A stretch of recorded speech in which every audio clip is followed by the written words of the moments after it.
Truly, Father God, you are worthy to be praised. Worthy ka kita dengan simbahon sa pinagigit namin. Dito sa sinigaaga, ginakilala namin na ikaw, Diyos, din na paligawin. Ikaw, Diyos, din na labaw sa tanan. Ikaw, din na Diyos, nagkakapot sa amin na ginagalit. So, Father God, we come, Father God, sa iyong mga presence na pagpasalamat ka, pagpaubos din sa amin dito sa iyo, knowing that you are great, God. Who are we, Father God, to stand in your presence, but because of what Christ has done for us, kami din mo palapit sa iyong presensya. So, Father God, there is no greater joy to be in your presence every day. So, sinigagawin mo ikaw yung magkatuma sa among kaagis ng Espiritu Santo na ka-intindi sa amon sa iyong mapulong. Only that, Father God, but to encourage us, to teach us, Father God, in order for us to live a life na makaimayag sa iyo. So, mga kauturan, kumanyaris mo, Father God, malapit naman sa isang isa sa amon din, sa paalam, sa pag-intindi. Tawara ko naman sa mga buhat na nilihog namin sa iyo. Kami kaya please, sa aming pag-ibig sa aming action dito sa loob mo. So, salamat naman sa dugo ni Kristo na nagtinulog sa amin sa inakasala. All glory, Father God, all belongs to you alone. This we ask in Jesus' name. Amen. Well, good morning, liwat sa tanan. It's been lapit na 3 months na padayon ng coronavirus sa atin na pungso. But pasalamat dito sa Ginoo na may even sa sige tayo nakatipon-tipon naman ta. And welcome back sa mga kulturan ta nga sa mga sa laing nga pungso dahil sa Subo, no? Yung kaya na tawag kita ay ano muna, siningaga, no? I hope na magpulong sa Ginoo remind sa atin, magtulog sa atin. Kaya ako mismo na-remind it, na-review. That's why I will give you, first, before we go sa ating topics ni Aga, I will give you some quick facts. When you say quick facts, dasig lang yung napamatugyan ng mga bagay. And it's about our brain. No, brain. So, nagbago-abri ang 7-Eleven, damo na pila sa damo pinagpila, ginutok dito sila. At subong ay na ito may kasunod. Tungod sa isa ka product nila Slurpee. No? Subong ay na sila kabalik nga ako lang nga naguro nila may mga utok sila, na brain freeze sila. Subong agad, that's why wow. Okay, big brain wow. Ang quick facts about brain, ang aton kuno nga brain may 100 billion neurons. Kaya karon mo may 100 billion neurons. It means ang aton utok amo na kadamo ang brain cells. Kag amo na sa gamay lang research nakuha ko sa Google. Kag hambal da may ara kuno 10,000 pagit nga neurons nga nakakonect sa 10,000 at 100 billion. Hindi mathematics ta si pila ta siya. No? May 100 billion kuno nga neurons kay may nagaamot pagit nga 10,000 iba. Kag ang ina kuno nga neuron may be connected, to 10,000 neurons passing signals to each other via as 1,000 trillion synaptic connections, equivalent by some estimates to a computer with a 1 trillion bit per second processor. Nag-research ko gabi, pinakadasig nga processor sa computer? Nakita ko lang siguro 200 billion bit per second. Tiyari mata yung mga computer expert. Shadow kuno pa muna 1 trillion bit per second ang atong utok mag-giyo. Muna kadasig. Kaya isa pagit quick facts about our brain.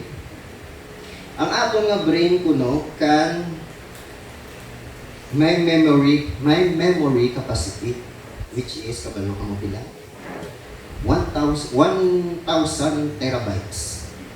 1,000 terabytes hambal ko pila na sa gig yang 1 gig ay 1 million na 1 million gigabytes no. Ang utok ta kuno amo na ka grabe ang utok ta mag-store sa mga information.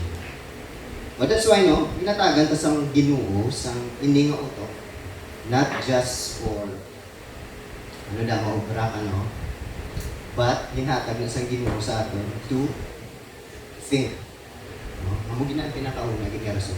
Ginatag sang Ginoo sa atin to think.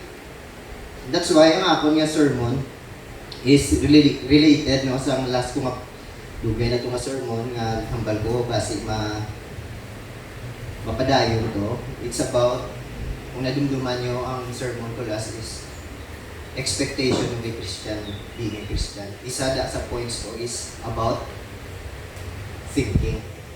And that's why ang akong nga title, or ang title nag-impress ang Ginoo sa akon is sa aga, o sa bilog na simana is The Power of Thinking.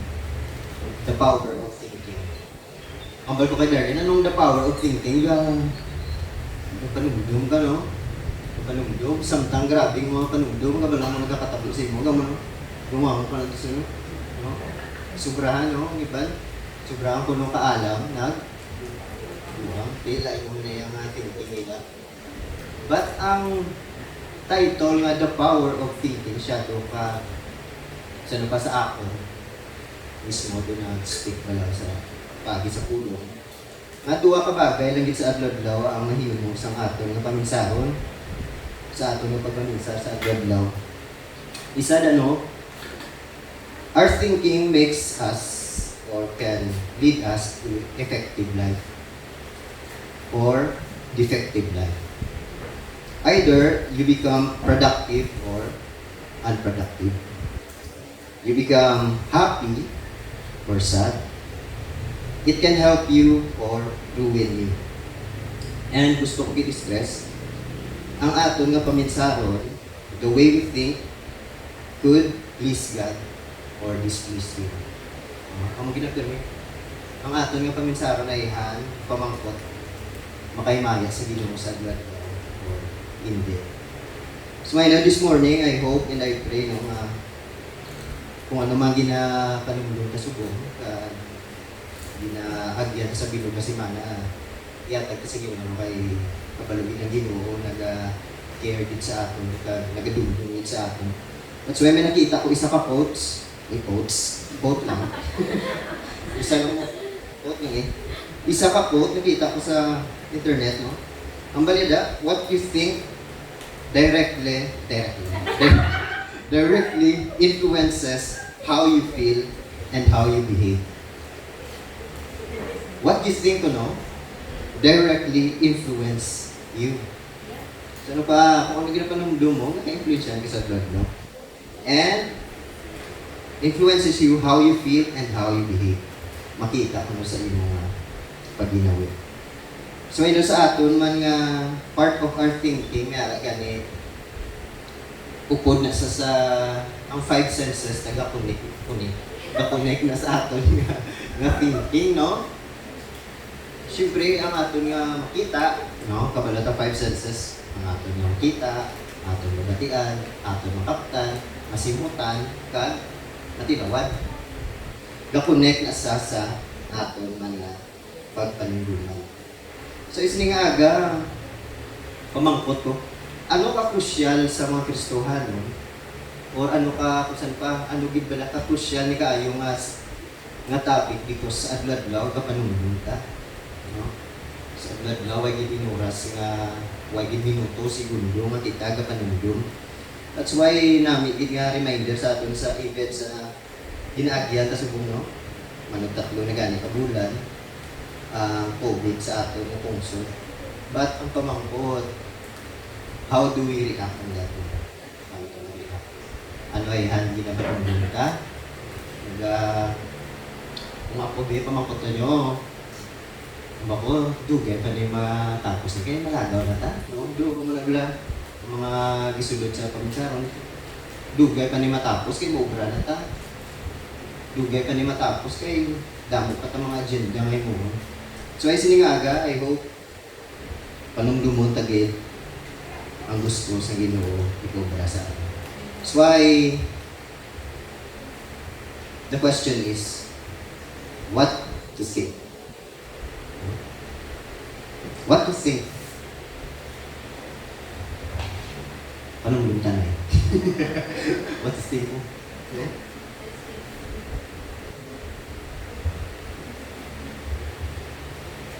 Sa ginagyan kasubong bala, may time din nga naghatagid ka bala tayo para panunod din sa kinatabo sa ating kinabuhi. Subong nga sitwasyon. I hope, no? Yung panunumata na pag ginahatag na sa Ginoo. That's why una nga pamangkot na sa atin, what to think. We lead you sa Philippians, and we know very well na isa man isa share ko sa akong wali no, last time para makita sa Philippians 4:8. Ang bala ni Paul, and now dear brothers and sisters, one final thing, wala siyang fix your thoughts on what is true, and honorable, and right, and pure, and lovely, and admirable. Think about things that are excellent and worthy of praise. Kung mag-isol ka muna sa verse 6, si Paul nagtudlo na about hindi kita dapat mag-worry. No? Isa gina nga gitudlo ni Paul na hindi ka mag-worry.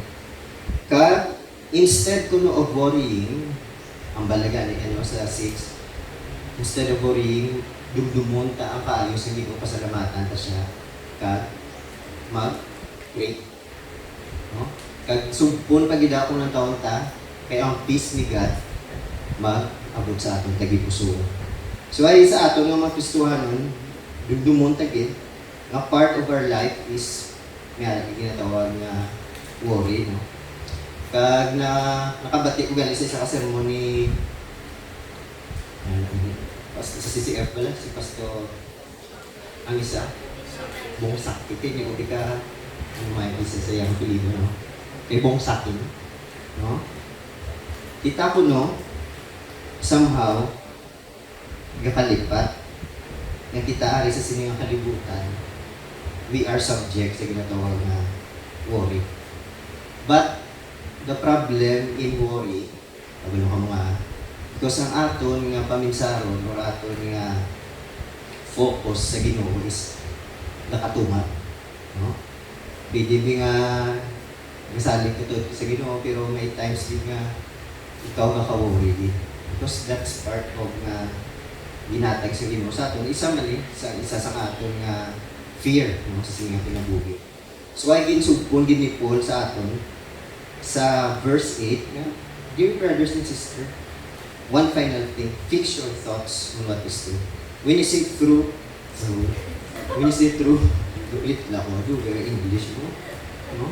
When you say true, tuod, maturan, simple lang ara sa pulong sa Ginoo. Instead of thinking what is true or false, no? Instead of thinking false things, manunod ta sa kamaturan. Ano wala na permi mo, vice versa. Mabaligan sa mga quotes, no? Grabe na niya ako sa quotes mo. Mga saying, galing iyan, ini basta mo na, no? Kalipat lang, no? Duwa lang permi ka katabo, no? Sa kalibungan. Either right or wrong.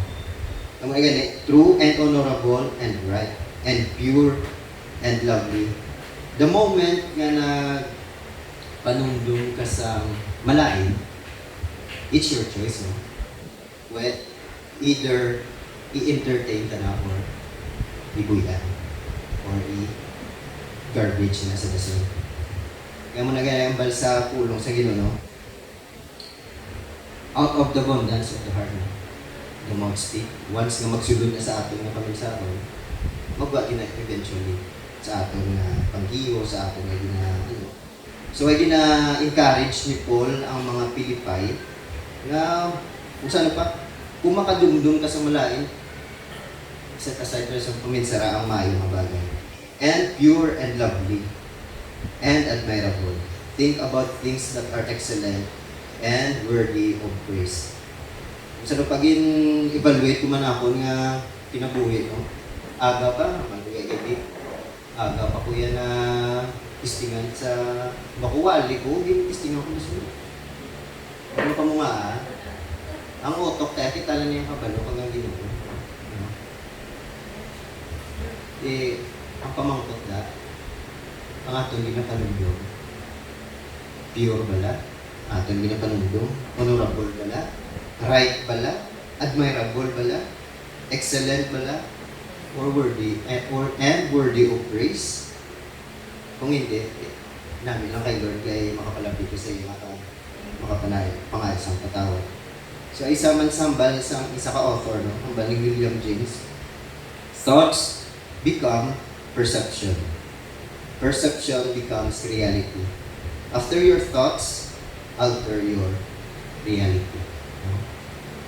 Hindi mo na yung hindi ta aware, pero ang aton nga panumduman, kagawa ko na kung sa atin kinabuhi sa Lord. So yung balik po noon, think about, sa Philippians, think about what is worthy of praise. So ano paging lawag na ni Paul sa Book of Philippi, dumudamo, sige pang lawag, be joyful because you belong to the Lord. Ano paging, have a mind of Christ. Ang mga ginapanudlong sa ila ni Paul, ang mga dapat ang ila na ginadumdum. Second thing, no, na gusto ko, sa pamangkot nga, what's the thing? Ano pag-itayhan ang uban pag-in, no? Kapanundumon ka? Ara sa Romans 12, no? 12:2. Nagkita naman da.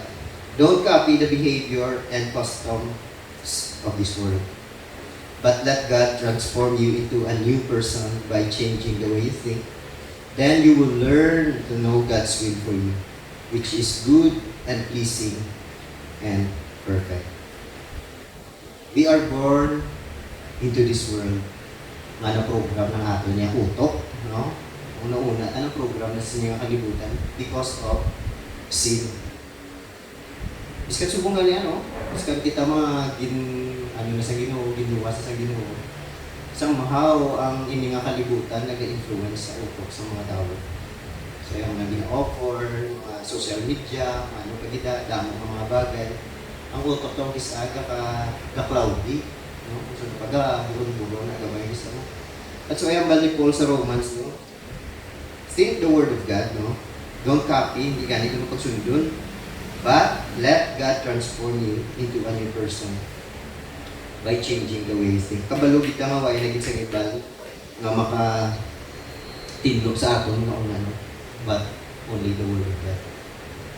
Balikan yan sa 1 Peter. All scripture is inspired by God. Para ano, para kita matuduan, ma-review, ano pagit, para ma-mold kita sa magpariyos kita, no? Kay Kristo, kung saan mo ka, no? Realization, ang mga ginang sa Ginoo. So why let the Word of God reprogram our mind? No? Kung saan pa, iba, bayot na sa Ginoo, kaya ang ato niya una, shadow, video ka na rin. No? Kung saan pa kaya, minabatian ko na nga bot nga praise or nga saying nga ang aton itong mga utok do playground na ni taning. No? Playground ni taning. Kung sino gusto maglagaw sa ako nga, no? Lagaw lang din. Pero kung muna bala, kung lang taong tabi i-evaluate ang aton nga una, magsulod na subong. Ano yan sulod sa utok? Ano muna? Anong atong thoughts? Ano yan atong thoughts? So yung aming evaluation sa aton, think the Word of God. Why na sa ito? And, next, no? Na may isang gintudlo ni Paul sa sukbon sa Philippians 4:8 na makita man sa 9, ang balyada. keep putting into practice all you learn and receive from me. Everything you heard from me and saw me doing, then the God of peace will be with you. Nami kay Paul, kung nataon nyo ang letter ni Paul, once nga naghatag siya sa kung saan pa, knowledge sa iya mga kauturan, sa iya mga kasibahan niya, ginabakapan niya, gina-always sa ginatawag na keep into practice. I-practice mo. Unang taon mo, damo ginhambal si Paul sa ila, sa Philippi, no? Damo ginhambal si Paul sa ila. But ang iyang konklusyon sa ining po, keep into practice. No? Nga ako, no? By that, putting into practice all you learn and receive from me, everything you heard from me and saw me doing. Sa nung pa na pamatud-an nila, nga ang ginatudlo ni Paul sa ila is ginaback up pa ni Paul sa iyang kabuhi. No, it's ambot, no? But kung ako guro maglantaw kay Paul kung sa ako, pupun ko to sa iya. Mahambal ko ngayon nga tao, nga tao. Totoo, gina nga gasunod sa Ginoo. Totoo, gina nga gaserbisyo sa Ginoo. Totoo, gina nga palangga niya ang Ginoo. At so may mga tao, hapo sa iya yung magambal, ay, sundan niyo ko pala. Hindi nga proud yung mga, sundan niyo ko pala. Follow me or imitate me because I imitate Christ. No? That's why ang balita, then the God of peace will be with you. Dara gali, o is may times nga ang Diyos nato naghatag sa aton sa peace when we remember ang iyang goodness, ang iyang mercy, meron din na comfort sa aton. But there's also a time nga ang peace ang Ginoo mag-abot sa aton if we obey. No? If we practice, parehas na din. May isa pa kautod na saan pa may ginabatsyag sa iya. The moment nga ma-receive mo na ang peace is when you forgive him or her.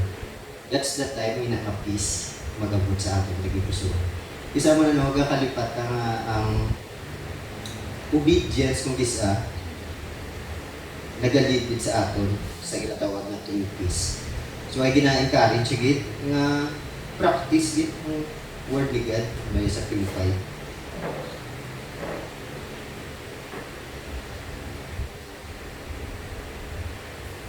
And for our next verse, ang ari naman is personal sa ako, no? Na nag-speak mo sa ako. I hope sa inyo man na makita sa Psalm 139. Bilog na, actually ang bilog na Psalm 139 speak sa ni God. Ang iyang pagka-omniscient God. So pa ang aton Diyos kabalogid sa tanan natin nga ginabatsyag kag sa aton nga ginapanulong. That's why ang balita ni sa Psalm nagwa lang po sa 139 2 hasta sa 4. Ang balita, you know when I sit down or stand up. You know my thoughts even when I'm far away. You see me when I travel and when I rest at home. You know everything I do. You know what I am going to say even before I say it, Lord. No? As kabalo ka mo nga, o ay kita maitado sa iyo. That's why sa dadlaw nga ginapanugdong ta.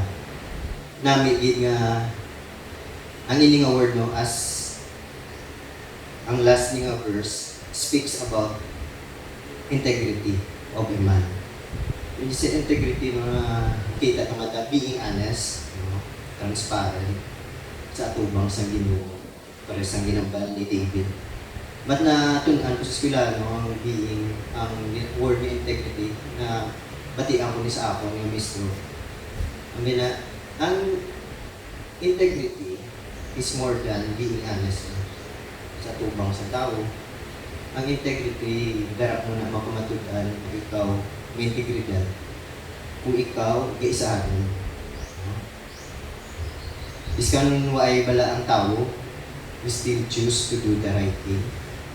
Iskan waay may katulong sa aton, ginahimo ka bala nila nga insakto nga bagay. So yun ang bali ni David yan, waay kumaitago sa inyo. So sa aton service, nasa Ginoo sa adlaw lang, ang Diyos kay balugid sa aton pinagpuso. No? Huwag ka may itago sa inyo. That's why let us, let us be transparent with sa Ginoo. Be honest, even in our weakness sa atong ginaagyan, sa atong ginatatsyan, kaya siya mamatik sa atin. Okay, so para mo na mga what to think sa atong na kinabuhi sa sining, even sa sining ginaagyan ta suko. And I pray nga padayon di ka magtubo sa pulong sa inyo sa Adlaw. Because ang sa pa mo ginato ng pundasyon sa Adlaw. It is always good to be reminded by God pagi sa iyong pulong. Because ang atong thoughts somehow defines us every day. Nadumdum ako gani ang din-share ng Ernest. Nung insakto niya ako nga pag-share ko. At ang ato una or ato nga thoughts, manaog sa akong tigikuso, no? Siyempre, araw ba sa manaog? Gusto basa naman sa baba. No? Gagawa na sa words, sa atong actions. Ang atong actions,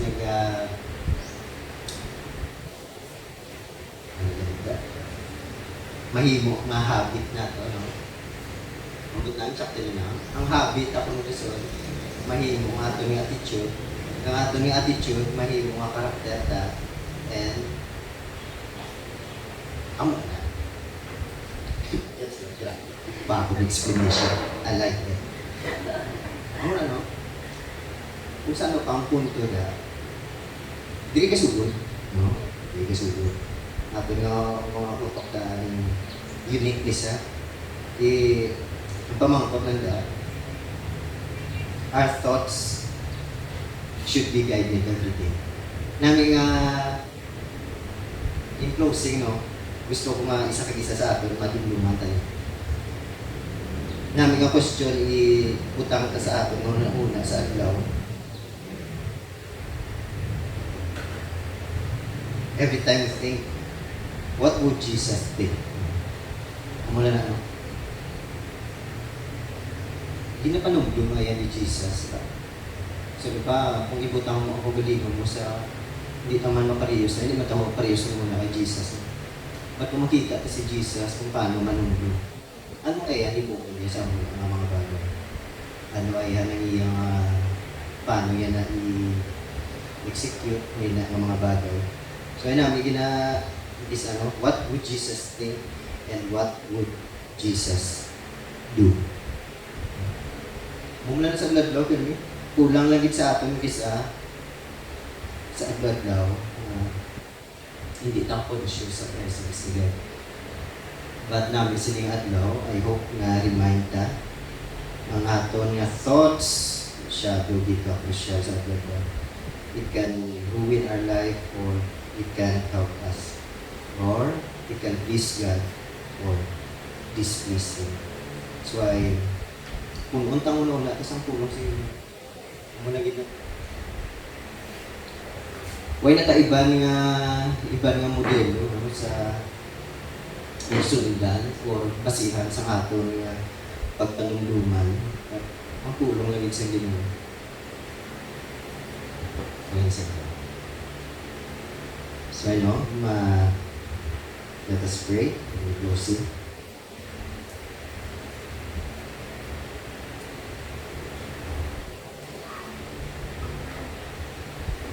Father God, truly, salamat kami kay kakalipad naman sa inihan tayo sa malipid.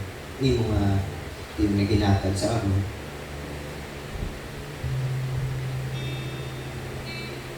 Kami, Father God, naging mag-guide at yung Father God sa iyong mapuno sa iyong mapuno. Because we admit, Father God, we always fall short sa inyong glory.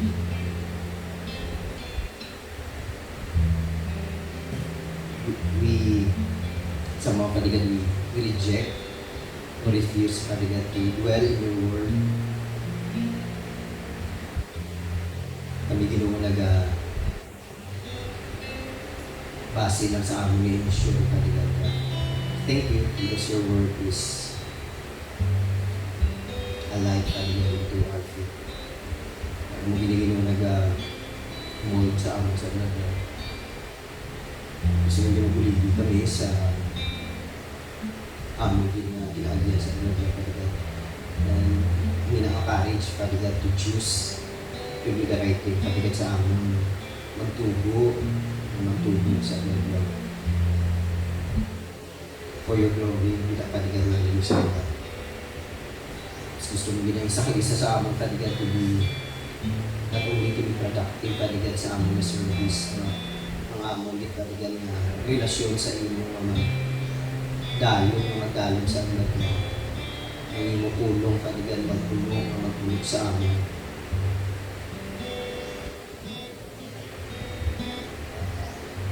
Sige mo, salamat din. Salamat sa dakugit sa amin. Sa inuwat ko sa amin. Hindi na ka magtrabaho sa aming natin gusto ko. Pagkuran ko din. Sa pagbuhat nila. Na mapulong Ginoo na ginhatag mo sa amin. Nalising sa amin pagmamunga din sa kinabuhi namin. So, all glory, Father God, belongs to you alone. We see us in Jesus' name. Amen.